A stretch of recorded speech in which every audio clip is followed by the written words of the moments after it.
আয়ুষ্মান নেকড়ে রূপে এসে আলিয়াকে আক্রমণ করতে পিছনের কাঠের দেওয়াল সে ভেঙে ফেললো এবং সেই সাথে সে বাড়ির বাইরে গিয়ে বেহুশ হয়ে পড়লো। এই সুযোগটাকে কাজে লাগিয়ে আলী মাত্র আয়ুষ্মানকে বোঝাতে থাকে তুমি নেকড়ে হয়ে গহনাকে সহ তোমার পুরো পরিবারের সকল তাই তুমি আমার সাথে আমার বাড়িতে চলো। এইদিকে তো আয়ুষ্মান হুশাসের পর থেকে কোনো কিছু মনে করতে পারছে না। সেই সাথে এইদিকে তো গহনা আয়ুষ্মান এবং আলিয়াকে পুরো বাড়িতে খুঁজে না পেয়ে গহনা একদম ভেঙে পড়ে। গহনা কি আবারও আয়ুষ্মানকে খুঁজে পাবে নাকি আলিয়ার চক্করে পড়ে আয়ুষ্মান আলিয়ার সাথে চলে যাবে? হ্যালো বিয়াস, কেমন আছেন সবাই? আশা করি সকলে ভালো আছেন। বিয়াস নিয়ে এলাম গহনা এক গ্রাম্য কাহিনী ধারাবাহিক নাটকের 156তম পর্বে সুন্দর একটি এক্সপ্লেনেশন। এই ভিডিওটির মূল টপিকে ফিরে যাওয়ার আগে আপনারা যারা এখনো আমাদের এই ইউটিউব চ্যানেলটি সাবস্ক্রাইব করেন নাই অবশ্যই গাইস আমাকে নিজের ভাই মনে করে চ্যানেলটি সাবস্ক্রাইব করে দিবেন। বিয়াস গহনা এক গ্রাম্য কাহিনী ধারাবাহিক নাটকের 156তম পর্বে শুরুর দিকে আপনারা দেখতে পারবেন আয়ুষ্মানের পিসি গহনাকে বলে এই মহারানী তুমি কোথায় যাচ্ছ? তখনই গহনা বলে পিসিমা দেখুন না ওই দিক থেকে একটা শব্দ আসছে, দেখি ওখানে কি হয়েছে। তাছাড়া আলিয়া তো ডক্টর বাবুকে খোঁজার জন্য গিয়েছে, ডক্টর বাবু এখনো কেন আসছে না, আমি একটু যেয়ে দেখি। তখনই আয়ুষ্মানের পিসি বলে এই মেয়ে দাঁড়াও, আমরাও তো এখানে আছি, আমরা তো কোনো শব্দ শুনলাম না। এই রাঘব তুমি কি কোনো শব্দ শুনেছ?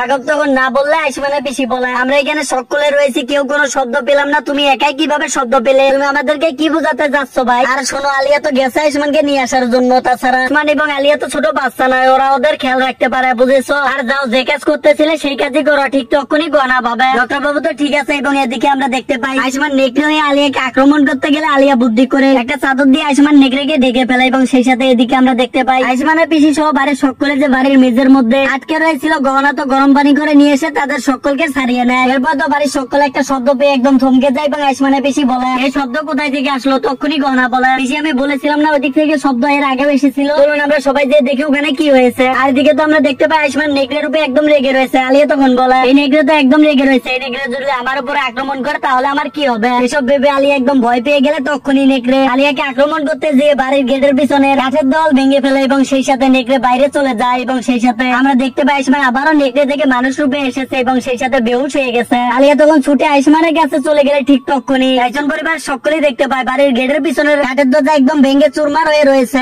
আয়ুষ্মান পরিবার সকলে একদম আশ্চর্য হয়ে গেলে গহনা বলে এসব কিভাবে হলো? তখন ঈশান বলে যাই হোক ভালো হয়েছে, বাড়ির গেটটা তো খুলেছে। এই মুহূর্তে গহনা বলে কিন্তু দেওয়াল দিয়ে এসব কিভাবে হলো? দেখে তো মনে হচ্ছে এই কাঠের দেওয়ালে কেউ অনেক জোরে আঘাত করেছে। আর এই কাঠের দেওয়ালে কে এত শক্তি দিয়ে আঘাত করে কাঠের দেওয়ালটা একদম চুরমার করে ফেললো? তখনই আয়ুষ্মানের বাবা বলে এখানে তো আমরা সকলেই রয়েছি, মনে হচ্ছে আয়ুষ্মান এবং আলিয়া মিলে এই দেওয়ালটা ভাঙার ব্যবস্থা করেছে। তখনই গহনা বলে ডক্টর বাবু কোথায়? তখনই ঈশানের পিসি গহনার প্রতি একটু রাগ দেখিয়ে বলে আমি এতদিন ধরে আমাদেরকে এই বাড়িতে বন্দি করে রেখেছো, আয়ুষ্মান বাইরে হাওয়া খেতে গিয়েছে। এবং এরপর দৃশ্যে আমরা দেখতে পাই আয়ুষ্মানের হুশ আসা মাত্র আয়ুষ্মান আলিয়াকে বলে আলিয়া আমি বাইরে কিভাবে আসলাম? বাড়িতে তো গেটের পিছনে দেওয়াল লেখা রয়েছে, আমি কি আবারও নেকড়ে হয়েছিলাম? আমার কিছু মনে পড়তেছে না কেন? তখনই আলিয়া আয়ুষ্মানকে শান্ত হতে বলে এবং আয়ুষ্মানের যে কিছু মনে পড়ছে না এই সুযোগটাকে কাজে লাগিয়ে আলিয়া আয়ুষ্মানকে ভুলভাল বুঝায় এবং আলিয়া আয়ুষ্মানকে বলে আয়ুষ্মান তুমি শান্ত হয়ে যাও, আমি তোমাকে সবকিছু খুলে বলছি। তখনই আয়ুষ্মান বলে তুমি আমাকে আগে বলো আমি কি নেকড়ে হয়ে কাউকে আক্রমণ করেছি? ওনার সহ কি বাড়ির সকলেই ঠিক আছে? তখনই আলিয়া বলে আয়ুষ্মান তুমি একদম শান্ত হয়ে যাও, আমি সবকিছু তোমাকে বলছি। এবং আলিয়া ভাবে এটাই মোক্ষম সুযোগ গহনার কাছ থেকে আয়ুষ্মানকে কেড়ে নেওয়া। আয়ুষ্মান তখন বলে আলিয়া তুমি আমাকে কিছু বলছো না কেন? তখনই আলিয়া বলে আয়ুষ্মান তুমি আমার সাথে চলো, আমি তোমাকে সবকিছু বলছি। এরপর আলিয়া আয়ুষ্মানকে জোরাজুরি করতে থাকে তুমি বলো গহনা এবং আমার পরিবার সকলেই ঠিক আছে তো? তখনই আলিয়া বলে দেখো আয়ুষ্মান তুমি নেকড়ে হয়ে গহনাকে সহ তোমার পুরো পরিবারকে আক্রমণ করেছো, তাই বলছি তুমি আমার সাথে চলো। আর এদিকে আমরা দেখতে পাই গহনা আয়ুষ্মানকে সব জায়গায় খোঁজাখুঁজি করছে। আর গহনা তখন কাঠের দেওয়াল ভাঙা টুকরাতে নেকড়ের পায়ের ছাপ দেখে একদম আশ্চর্য হয়ে যায়। এবং এদিকে আমরা দেখতে পাই আলিয়া আয়ুষ্মানকে নিয়ে যাচ্ছে। এরপরে তো গহনা বাড়িতে আসা মাত্র আয়ুষ্মান আমার কমলা দিয়ে গহনাকে বলে গহনা মা আয়ুষ্মানকে দেখতে পেয়েছো? তখনই গহনা বলে না আমি ডক্টর বাবুকে কোথাও দেখতে পাইনি, তবে আমি কাঠের দেওয়ালের ভাঙা টুকরোতে নেকড়ের পায়ের ছাপ দেখতে পেরেছি। আর এর পায়ের ছাপ দেখে আমার তো কিছু ঠিক লাগছে না। তখনই আয়ুষ্মানের বেশি বলে এই মেয়ে অনেক হয়েছে, তুমি আবার তোমার মন করে কোনো কাহিনী বানিয়ে বলো না, যা বলেছো বলেছো আর বলো না। তখনই ঈশানের মা চাকরি বলে হ্যাঁ দিদি তুমি একদম ঠিক বলেছো, এই মেয়ে তো তখন ধরে উল্টা পাল্টা কথা বলছে। আমার তো মনে হচ্ছে এই মেয়ের যারা যন্ত্রণা আয়ুষ্মানে বাড়ি ছেড়ে পালিয়েছে। এরপর দেশে আমরা দেখতে পাই আয়ুষ্মানের পিছিয়ে একটা স্টোর রুমে যায় এবং একজন কালো পোশাক পরা ব্যক্তিকে বলে তুমি কি বাড়ির দরজার পিছনের কাঠের দেওয়াল ভেঙে ফেলেছো? তুমি বললে আমি সবকিছু মেনে নিবো, আর আমি চাচ্ছি তুমি এখান থেকে চলে যাও, আর কখনো তুমি এখানে আসার চেষ্টা করবে না। আমি তোমার জন্য টাকা নিয়ে এসেছি, আরো লাগলে বলবে, আমি তোমাকে হাত জোর করে বলছি তুমি এখান থেকে চলে যাও। এরপর আয়ুষ্মানের পিছিয়ে আরো কিছু বলতে ধরলে ঠিক তখনই ওই কালো পোশাক পরা ব্যক্তি আয়ুষ্মানের পিছিয়ে বুক চেপে ধরে এবং আয়ুষ্মানের পিছিয়ে হাত থেকে টাকার ব্যাগটি নিয়ে ওখান থেকে চলে যায়। আয়ুষ্মানের পিছিয়ে তখন একদম ভেঙে পড়ে এবং এদিকে আমরা দেখতে পাই গহনা আয়ুষ্মানকে অনেকবার ফোন করলে আয়ুষ্মান কোনোভাবে ফোন রিসিভ করছিল না। এরপর তো গহনা আয়ুষ্মান আমার কমলাজিকে বলে কমলা মা আলিয়া চক্রান্ত করে ডক্টর বাবুকে তার সাথে নিয়ে গেল না তো? সেই মুহূর্তে আয়ুষ্মান বাবু রাঘব ওখানে চলে আসে এবং বলে অনেক ভালো হতো আলিয়া যদি আয়ুষ্মানকে তার সাথে নিয়ে যেত। আর এদিকে আমরা দেখতে পাই আলিয়া তো সত্যি সত্যি আয়ুষ্মানকে তার সাথে নিয়ে যাচ্ছে। ছবি আছে এই ছিল গহনা গ্রাম্য